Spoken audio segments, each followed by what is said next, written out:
Welcome to mister Kumar and Mrs Uma channel. ఈరోజు మన video స్పెషల్గా నా గార్డెన్ గురించి, అందులో ఉన్న మొక్కల గురించి చూపిస్తున్నాను. ఇది శివుడికి ఇష్టమైనటువంటి పువ్వు కదా, శంఖం పువ్వులు అంటారు. ఇవి బ్లూ కలర్లో ముద్దగా వస్తాయి. ఈరోజు చాలా ఎక్కువగా వచ్చాయి చెట్టు నిండా, అందుకే వీడియో తీసి చూపించాలనిపించింది. చాలా ఎక్కువ పువ్వులు వచ్చాయి, చాలా చాలా ముద్దుగా మంచి కలర్లో చాలా బాగున్నాయి.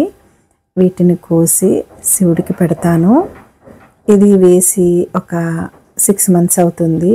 మొక్క చాలా పెద్దదయ్యి అప్పుడప్పుడు చాలా ఎక్కువ వస్తాయి, అప్పుడప్పుడు కొంచెం కొంచెం వస్తూ ఉంటాయి. నేను దొండపాదు వేశాను. నేను నా వీడియోలో దొండకాయ ఉల్లికారం చేసి చూపించాను కదా, అవి ఈ చెట్టు దొండకాయలే. దొండపాదుకు వచ్చినటువంటి కాయలతో చేస్తే టేస్ట్ చాలా చాలా బాగుంటుందని చెప్పాను కదా.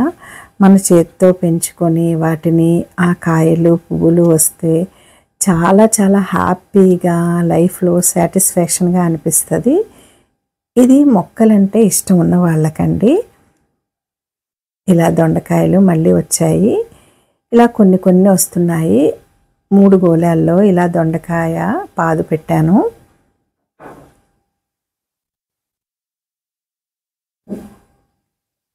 నాకు దొండపాదు అంటే చాలా చాలా ఇష్టం. ఒక 15 yearsగా ఈ దొండపాదు కోసం ట్రై చేశాను. లక్కీగా ఇది కొంచెం సిటీకి దూరంగా ఉంటుంది కాబట్టి మనకి ఈ దొండపాదులు అవి దొరికాయి. అలాగే ఈ బరబాటి విత్తనాలు కూడా వేశాను. ఇవి కూడా నాకు ఇంతవరకు 1 kg వరకు అయితే వచ్చాయి. ఇవి ఫ్రెష్గా కోసి మనం వండుకున్నట్లయితే టేస్ట్ మాత్రం మన షాప్లో కొని తెచ్చుకున్న వాటికి, ఈ పాదు నుంచి తీసి చేసుకున్న వాటికి చాలా చాలా వేరియేషన్ అయితే ఉంటుంది. అసలు ఒక్కొక్కటి ఎంత పెద్ద పెద్దవిగా వచ్చేవో, మళ్ళీ ఈ పూత అయిపోయిన తర్వాత మళ్ళీ మనం కొంచెం ఎరువేసినట్లయితే మళ్ళీ మంచిగా వస్తాయి పూత పెట్టి.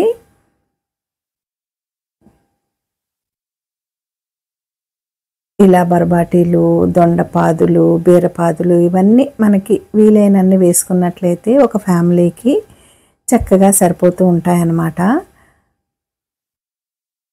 ఇది ఇంకో దొండపాదు. ఒక్కొక్క దొండకాయ చాలా చాలా పెద్దదిగా ఉంది, అలాగే లేతగా కూడా ఉన్నాయి.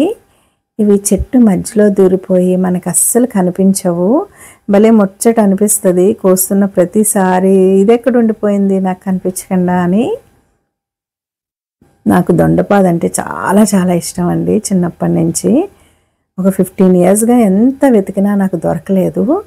ఇప్పుడు ఒకేసారి ఆ దేవుడి దయ వల్ల 3 దొండపాదులు దొరికాయి. 3 కూడా చక్కగా, ఇంకొకటి ఇంకా పూత రాలేదు. ఈ 2 అయితే బాగా పూత వచ్చి దొండకాయలను అయితే ఇచ్చింది. నేను నా వీడియోని ఈ కరివేపాకు మొక్కతోనే స్టార్ట్ చేశాను. నాకు ఒక 15K వరకు వ్యూస్ వచ్చాయి. అలాగే పచ్చిమిరపకాయలు చూడండి ఎంత స్ట్రాంగ్గా, ఎంత డార్క్గా ఉన్నాయో కదా. ఇలా ఇవి మనకి అప్పుడప్పుడు మన దగ్గర ఎప్పుడైనా లేనప్పుడు ఇలా మనం వీటిని కోసుకొని ఆ రోజుకి మనం యూజ్ చేసుకోవచ్చు. ఇది ఇంకొక చెట్టు. దీనికి కూడా చెట్టు నిండా అయితే పచ్చిమిరపకాయలు అయితే వచ్చాయి. మనకి రెగ్యులర్గా సరిపోతాయి అని చెప్పను, కానీ అప్పుడప్పుడు మనకి మన ఇంట్లో లేనప్పుడు అయితే మాత్రం ఇలా వీటిని కోసుకొచ్చుకోవచ్చు. అలాగే ఫ్రెష్గా కరివేపాకు, ఫ్రెష్గా పచ్చిమిరపకాయలు చాలా చాలా హ్యాపీ అనిపిస్తుంది వీటిని చూసినప్పుడు అయితే మాత్రం. ఇంకా ఇంకా నెమ్మదిగా అలాగా ఒక్కొక్కటి పెంచుకుంటూ వెళ్ళాలి. టెర్రస్ గార్డెన్ కదా, మనకి అంత ఈజీగా మనం చేసేసుకోవడానికి అవ్వదు. కింద అయితే ఎన్ని కావాలంటే అన్ని వేసుకోవచ్చు, కానీ అసలు ఈ పచ్చిమిరపకాయలే నాకు ఉపయోగపడ్డాయి. ఈ రోజు కోసాను, ఆ రోజు లక్కీగా ఇంట్లో లేవు, వీటిని వాడుకున్నాను.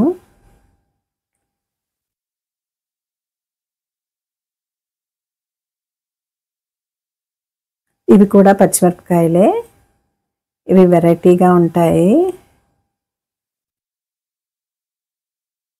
మల్లె మొగ్గలు ఇంకా వస్తున్నాయి. ఈ సీజన్లో కూడా మల్లె మొగ్గలు వస్తున్నాయి. ఇంకా వాటికి సేవ చేయాలి, గెత్తం వేయాలి. అప్పుడు చక్కగా ఇయర్ అంతా కూడా వస్తూ ఉంటాయి. ఇది మరువం. చాలా చిన్న కొమ్మ వేశాను. జాగ్రత్తగా ఈ వర్షాకాలంలో పెంచడంతో మరువం కూడా పెరిగింది. మందారాలు కూడా చాలా చాలా ఉన్నాయి. కాకపోతే వీటికి కొంచెం ఏదో ప్రాబ్లం వచ్చింది, అది కూడా చెయ్యాలి. ఇలా కనకాంబరాలు అప్పుడప్పుడు ఒక 4-5 రోజులకి ఒక చిన్న దండ వస్తుంది. అలాగే సన్నజాజులు కూడా ఉన్నాయి, విరజాజులు కూడా ఉన్నాయి. మొక్కలంటే ఇష్టం ఉన్న వాళ్ళకి ఇలాగా టెర్రస్ గార్డెన్లోనైనా కిందైనా పెంచుకుంటే చాలా చాలా హ్యాపీగా అనిపిస్తుంది. దీనికి కూడా ఆకుల కన్నా ఎక్కువ పచ్చిమిరపకాయలే ఉన్నాయి. ఇలా నేను కోసినటువంటి శంఖం పువ్వులు, మందార పువ్వులు, కొంచెమైనా మన చేత్తో పూయించిన పువ్వుల్ని దేవుడికి పెట్టుకుంటే సాటిస్ఫాక్షన్గా ఉంటుంది కదా. ఎన్నో కొన్ని వస్తూ ఉంటాయి రోజు. ఇలా దొండకాయలన్నీ సేకరించి ఒక 1/4 కేజీ, 1/2 కేజీ అయిన తర్వాత వండుతూ ఉంటాను. పెద్ద గార్డెన్ ఏం కాదు కానండి, చిన్న గార్డెనే. ఎందుకో అలా చూడగానే వీడియోలు చేయాలనిపించి చేశాను.